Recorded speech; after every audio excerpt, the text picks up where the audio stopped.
Tadi pemuda ini sebagai penggerak, sebagai motor ya, karena ide-ide kreatif, ide-ide segar. Muda itu kalau tidak idealis, kadang itu juga tidak termasuk kurang kompleks ya. Ya, pemuda memang harus idealis karena makanya kita juga selalu membangun sebuah sinergitas untuk membuat kegiatan-kegiatan itu sehingga kita memberikan motivasi yang nyata kepada teman-teman muda ya, dan juga membackup atau membantu mereka, support mereka untuk menjadi kader-kader yang potensial, sosok-sosok pemuda entrepreneur yang luar biasa, sosok-sosok pemuda yang bisa dikatakan pemuda mempunyai pembaharuan, ide-ide kreatif yang sangat luar.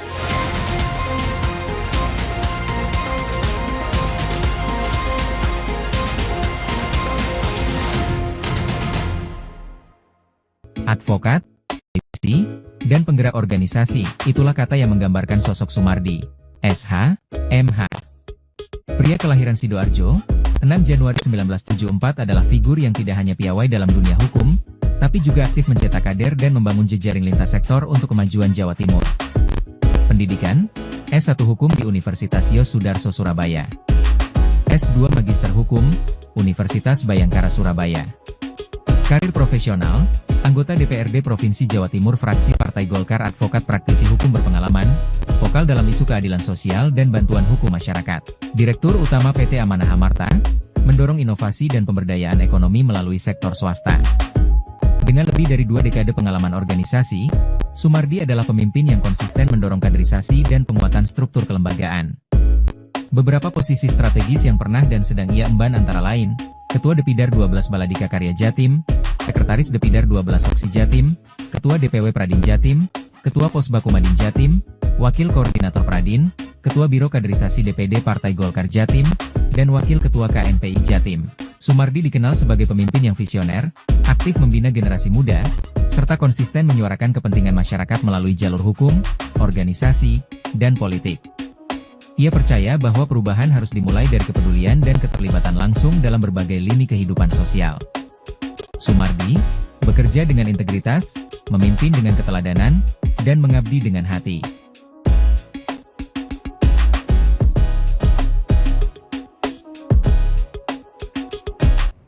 Assalamualaikum warahmatullahi wabarakatuh. Salam sejahtera untuk kita semua. Shalom, Om Swastiastu, Namo Buddhaya, dan salam kebajikan. Tribuners, kembali lagi bersama saya Cindy dalam podcast DPRD Jawa Timur, Gebrakan Wakil Rakyat. Di episode kali ini, Tribuners, kita akan berbicara suatu hal yang sangat menarik ini, Tribuners. Tentang peran pemuda dalam membangun Jawa Timur. Nah, seperti yang kita semua tahu, pemuda itu memiliki energi yang besar, ide yang segar, dan juga kemampuan untuk bergerak cepat mengikuti perubahan zaman. Nah, di banyak bidang seperti teknologi, ekonomi kreatif, sosial, sampai budaya, peran pemuda menjadi semakin terasa. Mereka bisa menciptakan tren, memulai sebuah gerakan, hingga membawa cara berpikir baru yang lebih adaptif dan juga inovatif. Tapi tentu saja perjalanan ini tidak selalu mudah dan dipenuhi sejumlah tantangan. Karena itu, penting bagi pemerintah daerah termasuk DPRD Jawa Timur untuk membuka ruang yang lebih luas bagi pemuda agar bisa terus berpartisipasi, berkarya, dan memberi dampak nyata bagi masyarakat. Nah, kita akan membahas lebih lanjut, lebih dalam lagi tentang hal ini. Untuk itu, sudah hadir di sini bersama saya Bapak Sumardi SHMH dari Komisi A Jawa Timur. Selamat datang Pak Sumardi, apa kabar? Selamat siang. Iya, baik ya? Baik. Alhamdulillah baik.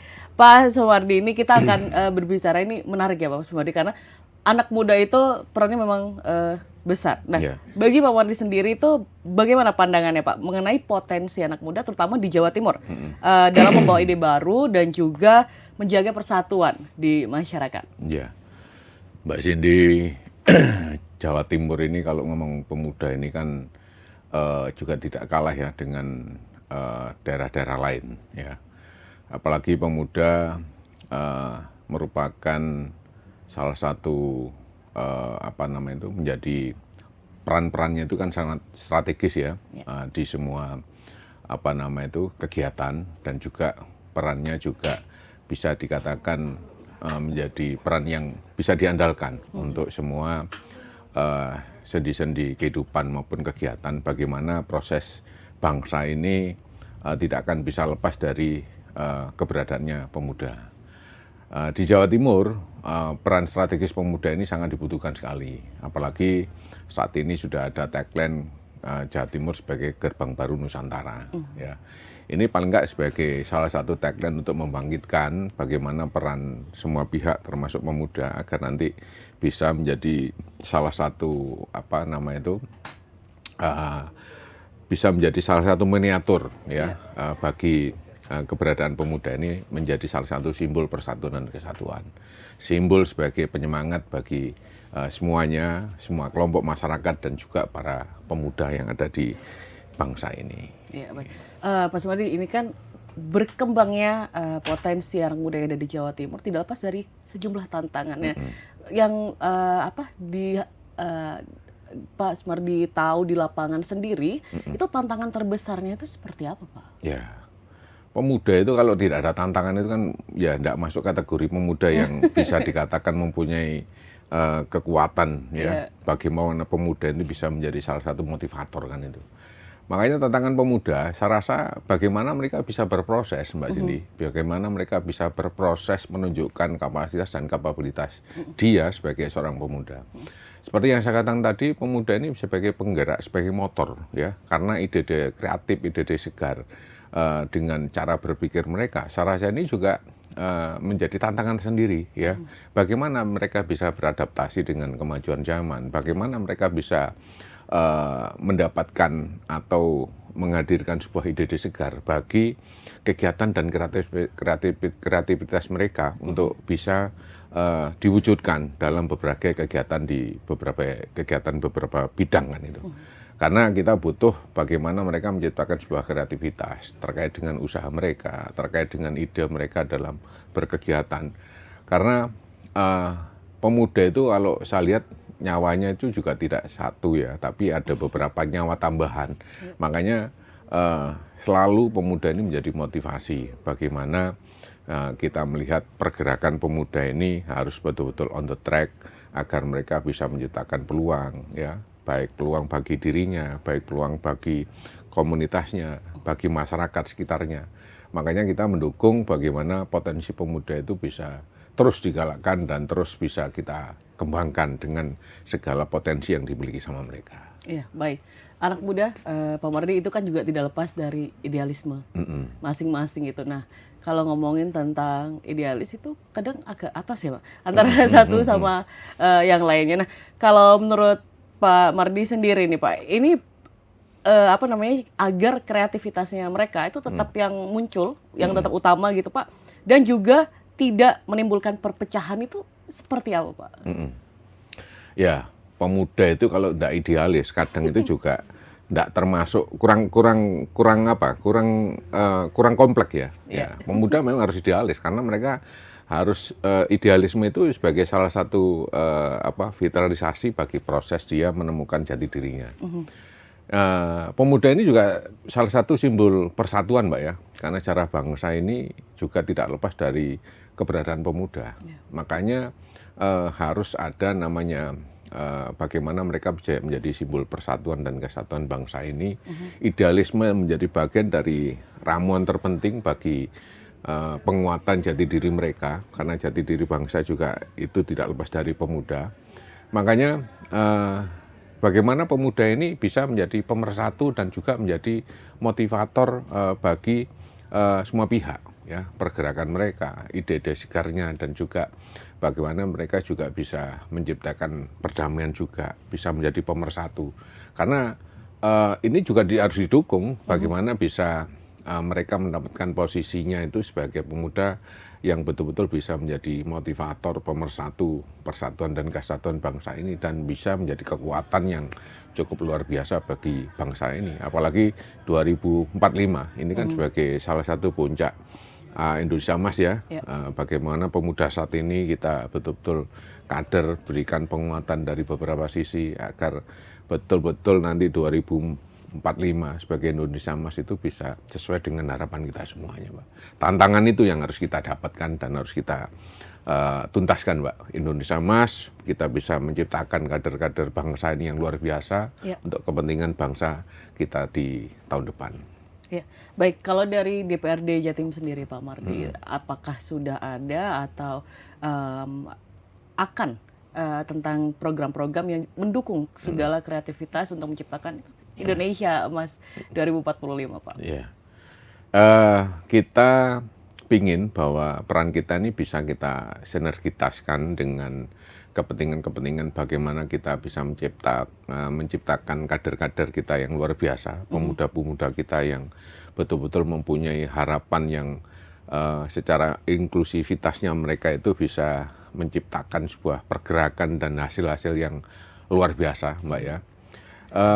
Fungsi dari DPRD, fungsi kami sebagai penganggaran dan juga sebagai pengawasan ya, kita ingin terus melakukan sinergitas antara komunitas pemuda dengan semua kelompok elemen ya, bagaimana pemerintah daerah ini juga bisa membangun satu kesepahaman yang sama untuk menciptakan sebuah program, untuk menciptakan sebuah dari harapan ini menjadi program dan bisa diaktualisasikan agar memang pemuda ini ada bentuk nyata ya dari hasil karya, idenya itu bisa terfasilitasi dan terbentuk sebuah hasil nyata kan itu. Makanya ya saya sendiri juga ingin selalu tampil muda kan itu, Mbak ya, karena rohnya sebagai pemuda ini kan salah satu motivasi. Kadang-kadang kita ini ya bukan menolak tua ya, tapi kita juga ingin semangat muda ini bisa menjadi bagian dari proses kita juga agar kita bisa memberikan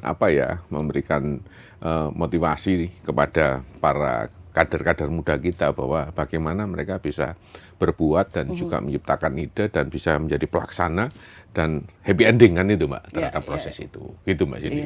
Baik, Pak Mardi, anak muda, ide, kreativitas itu adalah satu kesatuan bagi mereka ya. Nah, tapi beberapa mungkin tidak tahu menahu mengenai peluang yang bisa dilakukan dengan itu semua gitu, Pak Mardi. Itu menurut Pak Mardi itu bagaimana untuk semua itu tadi bisa menjadi peluang bagi mereka untuk membangkitkan ekonomi kreatif itu, Pak? Ya, kami tidak henti-hentinya juga, Mbak, untuk membangun sinergi dengan semua kelompok yang kaitannya bagaimana kita bisa menciptakan sebuah kesempatan bagi pemuda kita. Seperti kita paling tidak ada inkubator ya bagi kaderisasi mereka secara nyata, menciptakan sebuah karya nyata ya seperti konsep cara berpikir kami, karya kekaryaan ya, bisa menciptakan sebuah hasil nyata dari karya itu.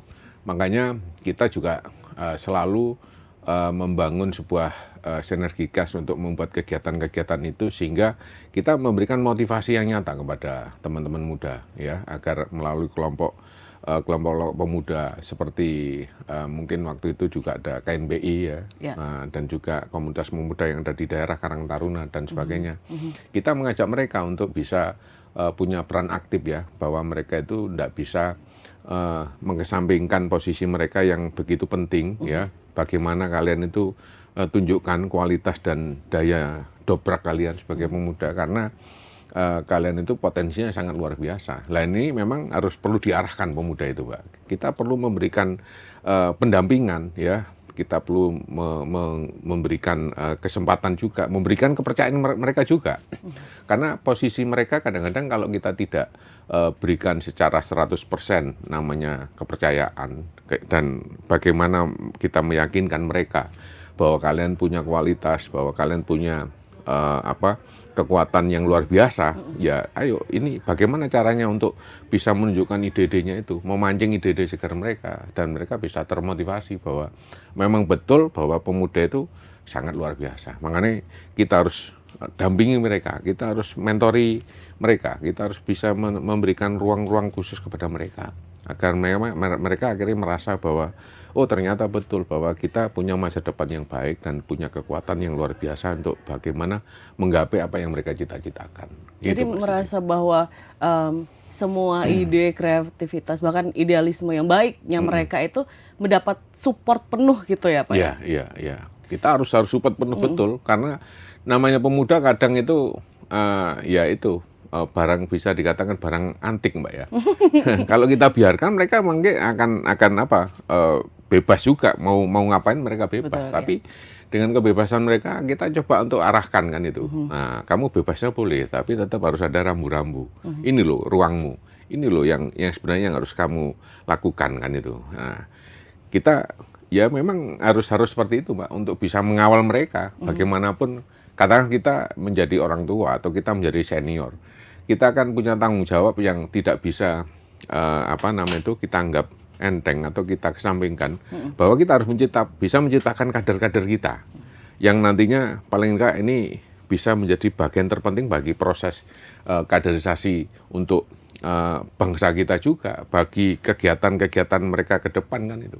Ini kan nggak bisa dari kita lepaskan begitu aja, Mbak Cindy. Baik, Pak Mahdi, kalau misalkan tadi Pak Mahdi sudah sebut banyak pihak juga yang turut membantu ya untuk pemuda itu bangkit dan menimbulkan ekonomi kreatif. Nah, kolaborasi menjadi sangat penting. Nah, itu sepenting apa, Pak? Ini ada kolaborasi antara pemerintah, kemudian perguruan tinggi, itu kan juga memiliki peran penting juga, dan juga komunitas anak muda itu bentuk kolaborasi yang baiknya itu seperti apa, Pak Mahdi? Ya, seperti yang saya katakan tadi, Mbak Cindy. Sinergitas ini sangat penting ya.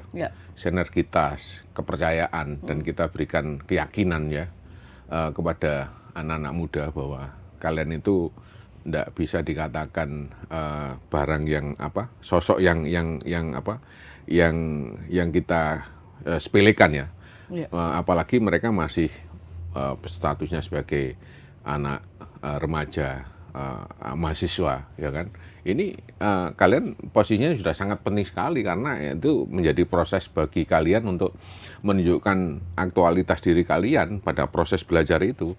Makanya pemerintah dan juga dari kampus maupun sekolah-sekolah, ini kita juga selalu mendukung agar nanti diciptakan tempat-tempat seperti pelatihan, pendidikan, atau mungkin tempat-tempat inkubator bagi mereka bisa mengembangkan potensinya.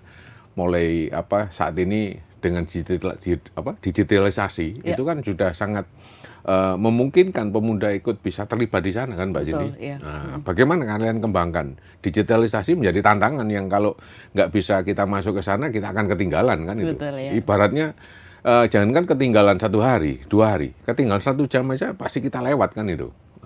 Perkembangan informasi saat ini sudah sangat luar biasa. Makanya kita harus memberikan ruang-ruang khusus kepada mereka, memberikan motivasi, pengawasan, dan juga membackup atau membantu mereka, support mereka untuk menjadi kader-kader yang potensial. Sosok-sosok pemuda entrepreneur yang luar biasa, sosok-sosok pemuda yang bisa dikatakan pemuda mempunyai pembaharuan, ide-ide kreatif yang sangat luar biasa. Memang kita harus menyiapkan itu, Mbak Cindy. Makanya kita sepakat lah, DPR akan mendukung betul bagaimana pemuda ini menjadi bagian terpenting bagi proses pembangunan kita. Apapun kita akan dukung dan kita akan support.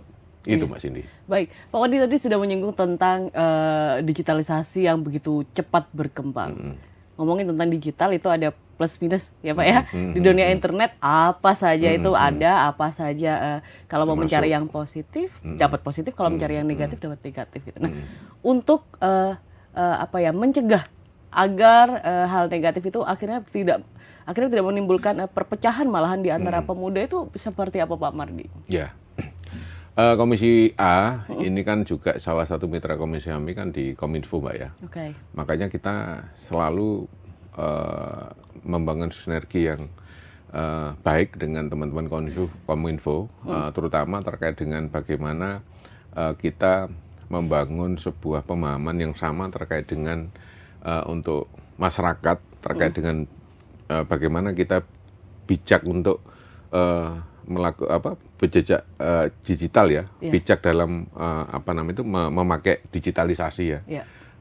Ini menjadi salah satu cara bagaimana kita juga tadi sebagai antisipasi nanti digitalisasi yang luar biasa itu paling tidak memang ada plus minus, ada positif dan negatifnya. Itu kan sebagai parameter lah.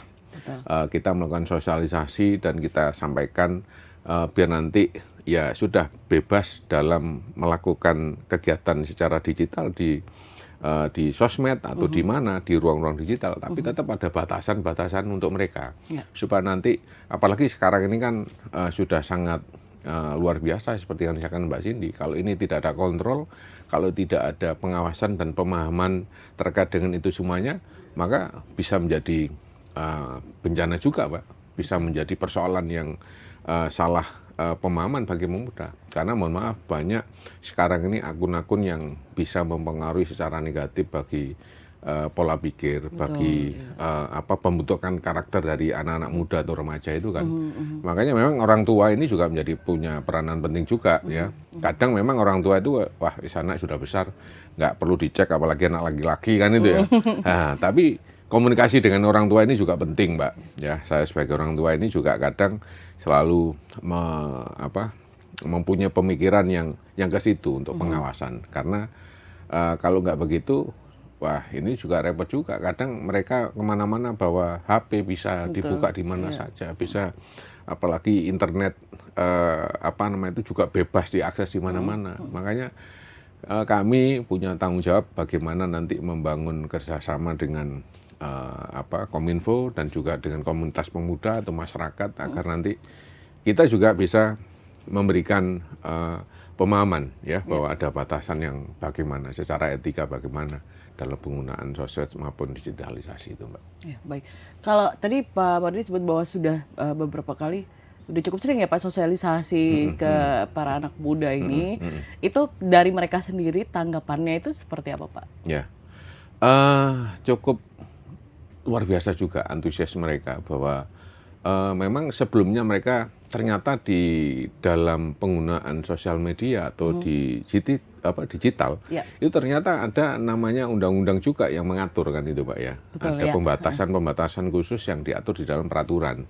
Nah, itu yang selama ini walaupun mereka tahu bahwa undang-undang ITE ya atau undang-undang pidana dan sebagainya.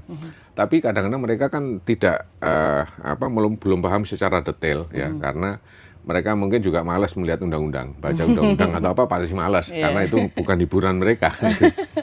Makanya kadang mereka tahu secara sepintas, tapi kadang kita juga sampaikan bahwa muatan di beberapa pasal, muatan di beberapa aturan itu salah satunya harus mereka pahami, jangan sampai mereka bebas tapi nanti lolos kan itu ya. Ada ruang-ruang yang harus mereka perhatikan bahwa itu nanti ada pelanggaran hukum kalau mereka nanti tidak tidak mereka pahami ternyata ada pasal yang membatasi mereka untuk jangan sampai terlalu berlebihan ya, atau karena merasa kita ini ada kemerdekaan kita untuk melakukan memakai ruang-ruang digital terus akhirnya mengesampingkan yang namanya aturan. Ini jangan, kalian harus tetap pakemnya ke sana. Nah, kebebasan gunakan dengan sebaik-baiknya untuk mendapatkan ruang-ruang positif seperti membaca literasi-literasi yang sudah masuk di dalam ruang digital itu ya, manfaatan itu untuk kepentingan kalian. Seperti bagaimana kalian bisa ada kesepahaman terkait dengan cita-cita kalian menjadi pengusaha, cita-cita kalian menjadi sosok-sosok profesional yang lain. Nah, itu bisa dilihat di dalam ruang-ruang digital kalian untuk mungkin membaca ya atau mencari rujukan yang lain terkait dengan literasi dan sebagainya. Ya kita sampaikan dan itu terjadi diskusi, Mbak, pada saat kita dengan mereka ya bahwa ternyata ada yang pelanggaran itu mengarah kepada pidana, ada pelanggaran mengandung kerugian ya, dan ini kalau sudah masuk ke situ jejak digital kalian nggak akan bisa dihapus begitu aja. Betul, ya kan? Nah ini yang kalian harus hati-hati, jangankan masalah itu, kalau nanti kalian pernah mendapatkan persoalan di penegak hukum, maka itu akan menjadi catatan digital, nggak bisa dihapus begitu aja. Pada saat kalian butuh untuk mencari semacam surat tertentu, SKCK atau apa, itu akan kedetek kan, muncul itu nanti. Betul.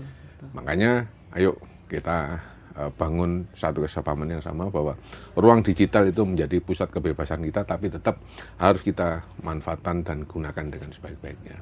Iya, betul Gitu. sekali. Karena memang ada yang ada kalimatnya yang kayak gini Pak, apa yang kita unggah di internet itu akan menjadi diri kita selamanya.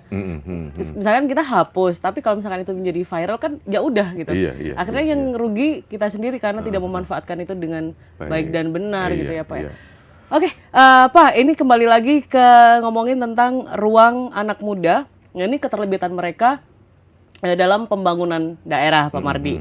Menurut Pak Mardi ini, apakah ruang bagi mereka itu sudah cukup atau perlu ditingkatkan lagi? Ya, Mbak Cindy, kita bicara masalah cukup dan tidak cukup bagi bagaimana kita mengembangkan potensi anak-anak muda. Ya. Ya memang ini nggak bisa dikatakan sudah cukup, Mbak. Harus terus kita melakukan inovasi kan itu. Harus kita ajak mereka untuk mengembangkan potensi mereka yang lain. Ya kan kadang-kadang namanya anak muda ini kan masih mencari jati dirinya kira-kira bentuknya A apa B apa C kan itu. Nah, ini seperti yang saya katakan tadi ya memang harus kita ajak terus bergerak mereka karena kita berikan pemahaman bahwa hidup ini bukan duduk santai tapi hidup ini adalah bergerak. Maka kalian terus bergerak. Ibaratnya orang berjalan, kalian pasti akan melihat banyak hal tantangan-tantangan pada saat proses perjalanan itu. Apakah nanti pengen berhenti, apakah pengen terus bergerak untuk menemukan itu sampai tujuan kan itu. Makanya kalau ruang-ruang yang disampaikan sama Mbak Cindy memang nggak bisa dikatakan cukup sampai di situ. Ya memang harus selalu kita inovasi atau kita ajak bereksperimen ya. Untuk memancing semua apa yang menjadi potensi-potensi anak-anak muda. Karena anak muda ini harus betul-betul kita berikan ruang-ruang yang untuk sebagai ajang bereksperimen atau berkolaborasi dengan cara dia berpikir atau bagaimana kan itu. Terutama penguatan karakter Mbak Cindy. Karena anak muda saat ini kalau karakter-karakternya tidak kita berikan fondasi yang kuat ya, mungkin dengan semacam selain ilmu, tapi ini karakter yang kuat semacam wawasan kebangsaan, cinta tanah air, pemahaman terkait dengan pilar kebangsaan, atau mungkin secara kita tumbuhkan bahwa secara jiwa raga mereka ini juga jangan sampai lepas bahwa kalian itu juga punya tanggung jawab untuk menjaga bangsa ini, ya kan, dengan segala yang kalian punya, kalian dapat yaitu ilmu dan juga segala sesuatunya kalian punya ke situ ya, agen-agen perubahan, agen-agen pemersatu bangsa, agen-agen kreatif dan juga sebagai agen-agen pemuda yang mempunyai daya juang. Jadi termasuk agen-agen kita, bagaimana kita bisa menciptakan dan membangun sebuah agen-agen perubahan itu Mbak, dari beberapa bentuk itu kan. Makanya inovasi, ruang yang bisa dikatakan cukup untuk ekspresi, membangun sebuah ekspresi mereka, saya rasa nggak cukup Mbak. Harus kita terus berikan ruang itu, kesempatan itu, dan kita harus terus berinovasi ya. Tidak hanya 1-2 bentuk, tapi beberapa bentuk harus kita berikan banyak pilihan kan itu. Ibaratnya tetap jaring lah Mbak. Banyak bentuk ilmu, banyak bentuk kesempatan yang harus menjadi pilihan mereka. Karena satu pemuda mungkin tidak satu kesepahaman bahwa yos aku cita-citaku satu, aku ideku cuma satu kan itu. Pasti mereka dari sekian pemuda apalagi di Jawa Timur, kita ingin Jawa Timur betul-betul menjadi salah satu kekuatan bangsa ini dengan segala potensi pemuda, baik secara inovasi, baik secara jiwa kebangsaannya, baik secara jiwa entrepreneurnya, baik sebagai apalah kan itu Mbak ya. Nah ini saya sangat senang sekali kalau sudah bicara bagaimana potensi pemuda ini harus kita jaga dengan baik dan benar. Itu Mbak Cindy. Baik, Pak ini tuh jadi ini agak melenceng sedikit ya Pak. Jadi beberapa waktu lalu itu ada salah satu pemuda, tapi saya kurang ingat ya asalnya dari mana, apakah dari Jawa Timur atau dari lain. Tapi dia itu viral di dunia, di luar negeri pun itu karena dia membuat Roblox, salah satu game itu yang diadakan oleh salah satu kompetisi yang diadakan kalau nggak salah oleh Mr. Beast, YouTuber besar di luar. Jadi membuat peta Pak, petanya itu kan harus bebas ya, tapi dia membuat peta Indonesia. Ada Garudanya, semua dibuatnya detail-detailnya. Bagaimana nanti masuk ke dalam di satu pulau, di zoom in, di pulau itu tadi detailnya ada di Sumatera seperti ini, di Jawa seperti ini, di Sulawesi seperti ini. Itu menurut saya menarik sekali ya. Bagus sekali itu sampai merinding saya. Benar-benar kebanggaan tersendiri gitu loh Pak, bagi kita juga yang warga Indonesia juga melihatnya kayak wah ini potensinya luar biasa dan juga ikut menjadi menciptakan sebuah bahwa Indonesia seperti inilah kan itu ya. betul, ini kan motivasi juga untuk anak-anak muda dan itu harus anak-anak muda seperti itu tuh sangat perlu sekali Pak, support penuh dari pemerintah gitu loh. Semoga kedepannya itu baru akan menotis dan juga mensupport potensi-potensi seperti itu ya Pak ya. Oke Pak, itu soalnya benar sekali itu viral besar itu Pak. Baik, Pak Mardi. Nah, program ini Pak, ini kita ngomongin lagi kembali ke program kreativitas anak-anak muda. Untuk memberikan dampak nyata itu tidak hanya secara ekonomi tapi juga sosial. Supaya lebih diperkuat lagi. Nah, itu menurut Pak Mardi ini program-program yang strategis itu seperti apa sih Pak? Ya, seperti yang saya katakan tadi Mbak Cindy, program pemuda ini memang harus banyak sekali harus kita ciptakan ya, tidak hanya 1-2 jambore pemuda atau semacam tempat-tempat untuk ruang inkubator bagi pemuda ini bisa menciptakan kemandiriannya, bisa menemukan dunianya kan itu. Karena seperti yang sama Mbak Cindy, terkait dengan banyak anak-anak muda yang saat ini juga di luar negeri ya, kalau saya kemarin membaca beberapa berita, bahwa mereka banyak menemukan ide-ide yang sangat luar biasa sebagai tokoh-tokoh IT yang sudah mendunia, ya kan? Bahkan tokoh-tokoh yang ada di bidang-bidang tertentu seperti tokoh perfilman, seperti tokoh seorang bisnis muda dan tokoh IT juga, ini banyak sebenarnya juga lahir, bahkan dari Jombang sendiri juga banyak tokoh-tokoh yang lahir juga Mbak ya, tokoh pemuda. Kemarin saya baca yang sudah berkiprah di luar negeri, ya kan. Kemarin juga saya baca bahwa ternyata rumahnya di daerah tapi mereka bisa mendapatkan kesempatan sekolah di luar negeri ya dengan beasiswa dan menciptakan banyak inovasi dan juga menjadi motivasi bagi kita yang ada di sini kan itu. Nah, makanya program-program inkubator, program-program untuk bagaimana bisa melahirkan potensi pemuda ini, ya kita salah satunya DPD juga mau itu bisa terus kita lakukan Mbak ya, program penguatan karakter pemuda, inovasi pemuda, dan mungkin kita pingin bahwa seperti yang dikatakan sama kemarin waktu saya baca bahwa Indonesia ini untuk tokoh pemuda yang tertarik dengan dunia entrepreneur ini kan juga sangat kurang. Makanya ini perlu dari kelompok-kelompok pemuda ini juga bisa melahirkan tokoh-tokoh pemuda yang luar biasa, baik sebagai tokoh entrepreneur, tokoh IT ya, atau mungkin tokoh-tokoh yang lain. Ini perlu tempat-tempat khusus kan itu Mbak. Makanya program penganggaran kami, program pengawasan dan program sebagai tusi kami ya, sebagai tusi kami DPRD, kita sangat support di situ Mbak. Program apapun, makanya kalau bisa nanti memang pemuda harus betul-betul didorong, dipaksa lah pemuda ini untuk bisa maju kan itu. Kita tinggal bagaimana bisa membantu dari beberapa sisi terkait dengan penganggaran, terkait dengan program, kita akan coba dorong bahwa kalian harus betul-betul maju. Karena apa? Yang kita bicarakan bukan 1 tahun, 2 tahun atau minggu besok, tapi tahun-tahun yang akan datang. Ini adalah kalian sekarang ini capaiannya ya harus ditentukan mulai sekarang kan itu. Karena apa? Kalau nggak begitu ya jangan bicara masalah kalian nanti menjadi sosok-sosok yang luar biasa sesuai dengan keinginan kalian. Kalian besok ingin menjadi tokoh-tokoh profesional yang berhasil, menjadi tokoh-tokoh publik yang berhasil. Kalau nanti hanya bicara nanti ya nggak bisa. Maka harus kita program mulai sekarang kan itu Pak. Harus startnya dulu. Iya, harus kita program mulai sekarang. Apa yang bisa menyesuaikan terhadap program itu. Karena seperti yang tadi Indonesia Emas itu kan 2045, memang harus disiapkan mulai sekarang kan itu Pak. Apa yang nanti harus kita inginkan bentuknya bagaimana, ya harus kita proses mulai sekarang. Ibaratnya kita mau masakan apa kan itu. Kan semuanya ada proses kan Pak.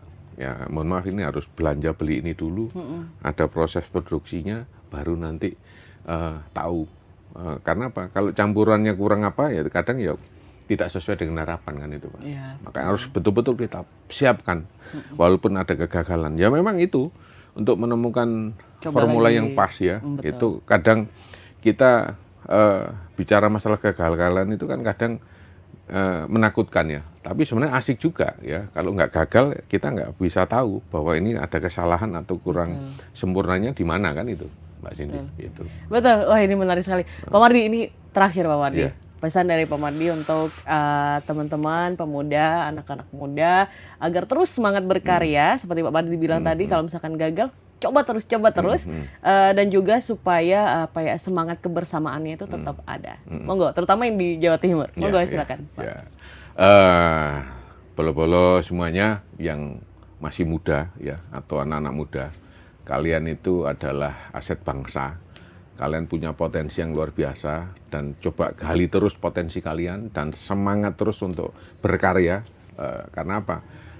Kalian pasti nanti akan sukses kalau memang kalian percaya dan yakin bahwa proses yang kalian bangun saat ini betul-betul nanti menjadi proses yang tidak bisa diyakini bahwa kalian tidak berhasil. Insya Allah kalian berhasil. Tapi ya itu tadi, jatuh bangun itu lumrah ya, nikmati proses itu karena apapun itu kita hidup pasti berproses ya. Semoga kalian punya semangat dan motivasi dan terus berkarya dan terus semangat dan yakin terutama untuk bisa kalian menjadi orang sukses ya. Semangat, bangun potensi kalian, kuati karakter kalian dan jangan baperan ya. Kalian harus punya peran, harus berperan. Pemuda jangan baperan tapi pemuda harus punya peran. Semangat. Sukses untuk kalian, teman-teman pemuda Jawa Timur dan juga pemuda bangsa ini.